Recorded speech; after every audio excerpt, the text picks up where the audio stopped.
What's up everyone and welcome back to the MMA Zone. Today, let's get started with Michael Bisping respecting Conor McGregor, but he says that he's not one of the greats. Conor McGregor entered the UFC all the way back in 2013 after having been champ at both featherweight and lightweight in Cage Warriors across the pond. He went on an impressive run of 7 wins in 7 first fights in the UFC, knocking out then 145-pound king and legend himself, Jose Aldo, in just 13 seconds. Conor was on top of the world, and he went on to fight for the lightweight title not long after that, beating Eddie Alvarez to become a champ in the UFC. This is why, in talking about the upcoming Alexander Volkanovski fight, Michael Bisping believes that Conor is not in the discussion of the best all-time featherweights. This is what the Count stated in a recent video on his YouTube channel. Of course, that was Jose Aldo, the king of Rio.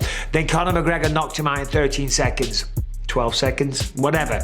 Not many seconds. But then he never defended the belt. He vacated and went up to 155. So therefore, whilst McGregor had a crazy run at 145, he doesn't go down as one of the greats. Volkanovski will be taking on former champion Max Holloway in a trilogy bout at UFC 276 on July 2nd. A win will not only solidify Volkanovski as one of, if not the best 145-pounder of all time, but could also propel him for a potential challenge for the lightweight belt and to potentially match Conor's achievement. However, if Volkanovski does beat Holloway and does capture the lightweight belt, would that put him above Conor in the level of greatness achieved? Do you think it would? And do you agree with Michael Bisping's comments here about Conor not being the greatest featherweight ever?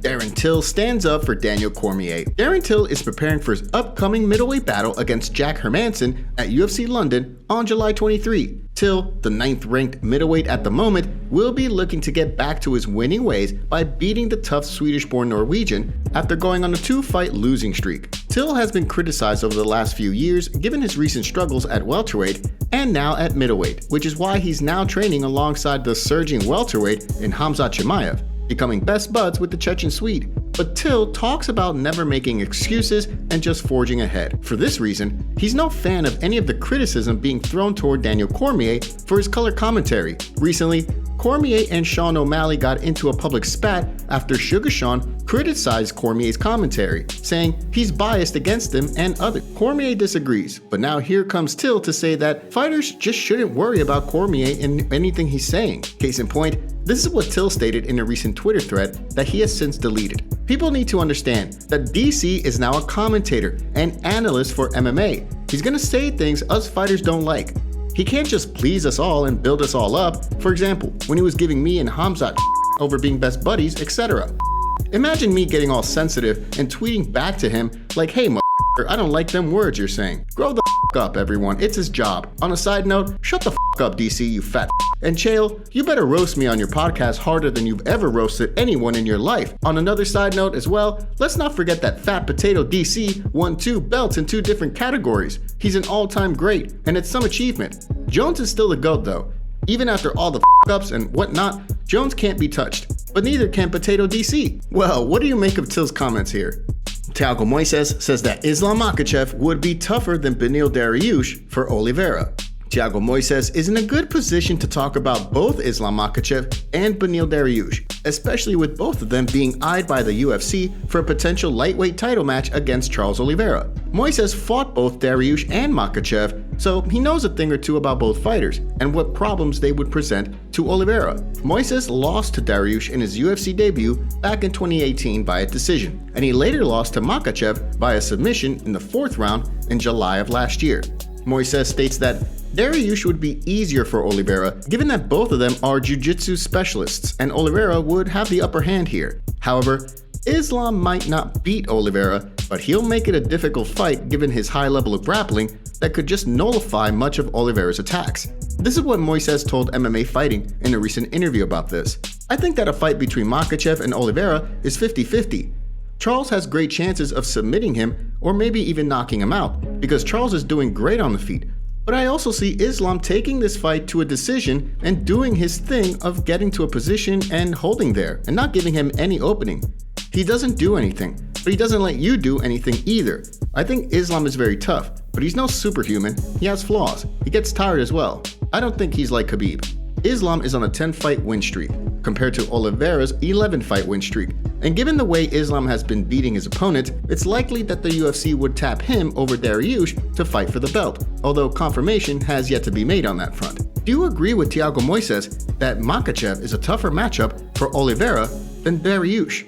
If you're looking to watch the fights this weekend and want to protect your data, there's no better way to do that than with ExpressVPN. Every time you use the internet, big tech companies mine your data by tracking what you search. If you're on streaming websites without any security, your information can't be found. Here's how you can put a stop to that. When you run ExpressVPN, your IP is hidden, which will block websites from tracking and identifying you. You'll still need to be careful with what you share, but using ExpressVPN is guaranteed to make your browsing experience more secure. It'll also encrypt your data to keep you safe from hackers and lurkers. Streaming services like Netflix also give you access to different shows depending on your location, so I personally use ExpressVPN to watch lots of content I couldn't access before. Find out how you can get 3 months of ExpressVPN for free by visiting expressvpn.com/MMAZone or clicking the link in the description box below.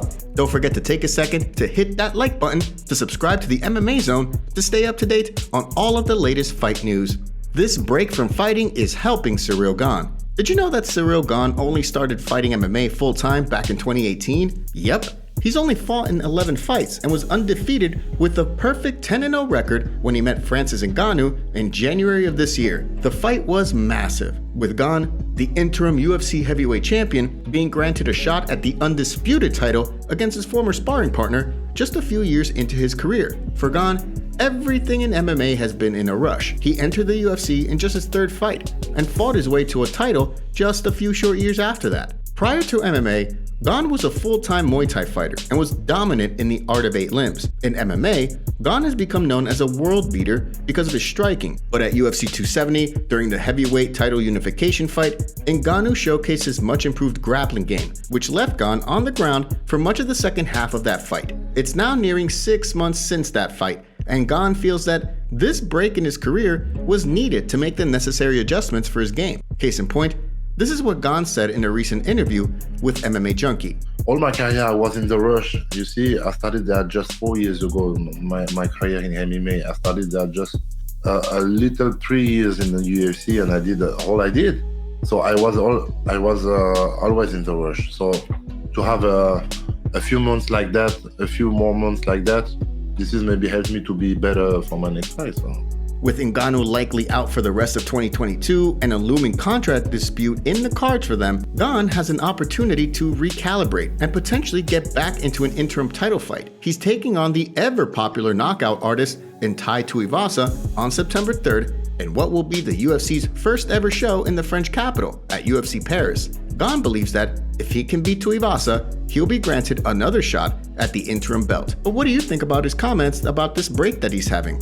If you want to tell me you don't have a comment or anything like that, please do, but you've come in for some criticism over the situation with Paddy over in the UFC and kind of the fighter pay and all that stuff when his payment came out. Do you want to sort of respond to some of the critics that have been coming at you online? Not a problem. Everybody goes into the UFC on a standard contract. There's no difference what you're doing. You've got to go and improve yourself. And I can categorically tell you now, that contract's gone. That's gone. He's on fucking big money now. Are you proud of the work you've done with him? Obviously the deal with Barstool is probably the biggest one you've done as a manager, I'd imagine, and obviously like you say, he's got a brand new contract. It is what it is. I'm happy for him. I'm just happy for him. Alright, thanks folks. Jared Cannonier says age doesn't matter in fighting the much younger Israel Adesanya. At 38 years old, some people say that Jared Cannonier won't be able to compete against UFC middleweight champion Israel Adesanya at UFC 276 on July 2nd. Cannonier, who is a #1 contender riding a 2-fight win streak and victories in 5 of his last 6 fights, 4 of them finishes, he's downplaying any concerns about his age. For Cannonier, him being 6 years older than Adesanya means he's got more experience and more maturity going into this fight. Case in point, this is what Cannonier told Sports Illustrated in a recent interview. "I'm not a 38-year-old UFC fighter. I'm a level 38 badass. People perceive the 20s as their zenith, but that's when people do the most stupid ass. Youth doesn't equate to wisdom. I feel great now, and I'm so much smarter. I'm growing older and getting better. I want to be a swole, chiseled 80-year-old with a gray fro. I've acquired enough wisdom to know I'm in this position, and I've got work to do.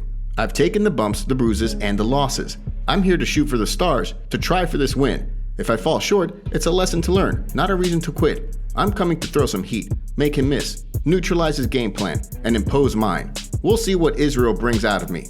My goal is to get the win as quickly as possible. Adesanya has looked downright dominant since coming into the UFC and has been beating middleweight contender after middleweight contender, with Cannonier now joining a list of other UFC stars looking to unseat the last stylebender for middleweight supremacy. What are your thoughts on Cannonier's comments here? Today's video was packed with some juicy stories from the fight world. What are your thoughts about what's going on in MMA? Don't forget to smash that like button and subscribe to the MMA Zone to see more videos just like this. See you next time.